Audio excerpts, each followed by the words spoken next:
বন্ধুরা, ভোলে বাবা পারকারিকার আজকের পর্বে প্রথমেই দেখা যায় ঝিল তখন তিতিরকে বলছে যে অনেক বাজে বাজে কথা বলেছো, এবার তোমরা এসো। তখন ভ্রমর বলছে, বাহ, আমাদের ঘর থেকে আমাদেরকেই চলে যেতে বলছো।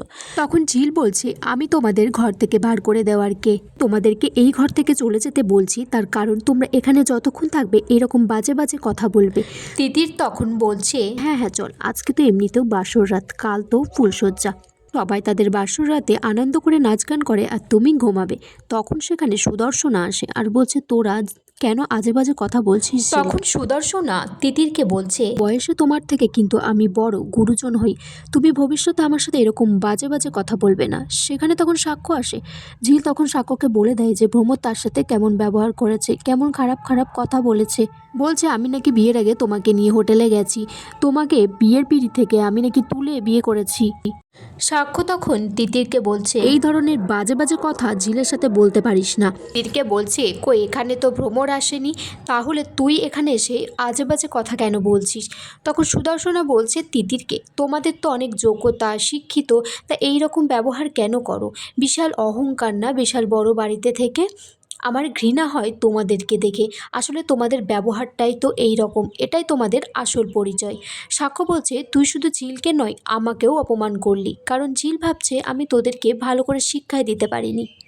সাক্ষ্য তারপর তিতিরকে বলছে, তোর অনেক বয়স হয়েছে, বড় হয়েছিস, এবার নিজেকে পাল্টা।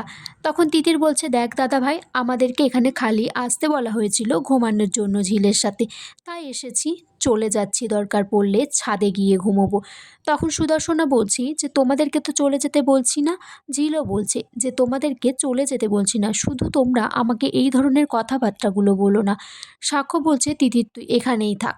তখন সাক্ষ্য ঝিলকে বলছে, তুমি ঘুমিয়ে পড়ো, আমিও ঘুমিয়ে পড়ি যাই। তিতির তারপর দরজা বন্ধ করে আনন্দ করছে আর বলছে, এবার সৃজাকে ডেকে নিই, আমরা এখানেই পার্টি করব সারা রাত ধরে, তারপর দেখবো যে ঝিল কিভাবে ঘুমোয়। এদিকে বস্তিতে মিনুকে বলছে যে তোমার তো রাজপ্রাসাদের বাড়ির লোকজনের সাথে আত্মীয় হয়ে গেল, আমাদের তো ভুলে গেলে। তখন মিনু বলছে, আমাদের আবার কি, আমরা তো সেই বস্তিতেই আছি, খালি মেয়েটা একটু ভালো আছে বড় বাড়িতে। তখন পাশ থেকে কজন বলছে, হ্যাঁ তোমার ছোট মেয়ে তো ভালোই বড় লোককে ফাঁসিয়ে ঘাড়ে চেপে বসলো, একটা মেয়েকে বিয়ের পিঁড়ি থেকে সরিয়ে দিয়ে ভালোই নিচে বসে পড়লো। প্রথম প্রথম বিয়ের নেশা ভালো লাগে, তারপর নেশা কেটে গেলে সাক্ষ্য ঝিলকে এই বস্তিতেই ফিরিয়ে দিয়ে যাবে।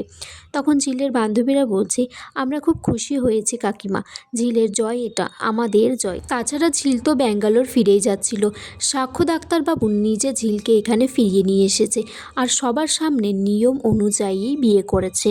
এদিকে তিতির বলছে, আমরা সারা রাত আনন্দ মজা করে এই খাটেই ঘুমিয়ে যাব, ঝিল সারা রাত কোথায় ঘুমাবে বা দাঁড়িয়ে থাকবে সেটা ওর ব্যাপার। তখন একজন বান্ধবী বলছে, যদি গিয়ে সাক্ষ্যদাতার সাথে বলে দেয় তখন কি হবে? তখন তিতির বলছে, কোনো ব্যাপার না, সাক্ষ্যদাতা আসলে বলবো যে ঝিল আমাদের সাথে মানিয়ে নিতে পারেনি। ঝিল তারপর কাপড়টা ছেড়ে ঘরে আসতেই তিতির বলছে যে একটু নাচ গান করতে। ঝিল বলছে, আমি নাচতে পারবো না। তখন বলছে, নাচ নয় করতেই পারো, গানটা তো করতেই পারো। তখন একজন ছেলে বন্ধু ঝিলের হাত ধরে টেনে বলছে, আমি তো তোমার দেওর হয়, একটু গান করো না।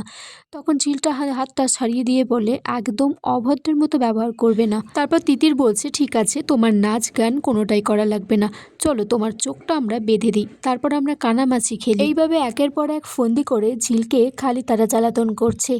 ঝিল তখন বলছে, তোমরা কি চাও না আমি এই বাড়িতে থাকি? তিতির বলছে, আমি তো চাই তুমি এই বাড়ি ছেড়ে চলে যাও, এই ঘর থেকে নয় শুধু। তারপর একে একে সবাই খাটে সোফাতে জুড়ে ঘুমিয়ে পড়ে। ঝিল তো দাঁড়িয়েই থাকে, তার ঘুমানোর জায়গা নেই। এদিকে বস্তিতে বান্ধবীরা বলে যে যদি ঝিল কাউকে বিয়ের পিঁড়ি থেকে তুলে ও নিজে বসেনি, এটা কোনো খারাপ করেনি, ওর সাথে তো সাক্ষ্যবাবুর আগেই বিয়ে হয়ে গিয়েছিল। ঝিলের মা বলছে, সে তো তোরা ঝিলকে এত ভালোবাসিস বলে হয়তো বলছিস, আমার মিলির মতো একটা পোড়া কপাল তো ঝিলের নয়। তখন মিলি বলছে যে না মা, বোনের এত ভালো একটা জায়গায় বিয়ে হয়েছে, আমাদের খুবই ভালো লাগছে, ও ভালো থাকবে দেখো। আর আমার তো বিয়ে হয়েছিল, আমার তো সেটা টেকেনি, সেটা হয়তো আমার কপালের দোষ। এদিকে ঝিল ঘুমানোর জায়গা না পেয়ে আলমারি থেকে একটা চাদর বার করে, সে মেঝেতে সেটা বিছিয়ে সেখানেই ঘুমোয়। কিন্তু তিতির আর তার বন্ধুবান্ধবীরা মিলে আবার গান বাজিয়ে নাচ গান শুরু করে দেয়, তাকে জ্বালাতন করে। তখন ঝিল সেখান থেকে উঠে যায়, সে চাদরটা রেখে বাইরে চলে যায়। তখন তিতিরের বান্ধবীরা বলে যে এবার যদি সাক্ষ্য দাদাকে গিয়ে সব বলে দেয়, তখন তিতির বলছে যা খুশি করুক, আমাদের তাতে কোনো যায় আসে না। বন্ধুরা, এখানেই আজকের পর্ব শেষ হয়ে যায়।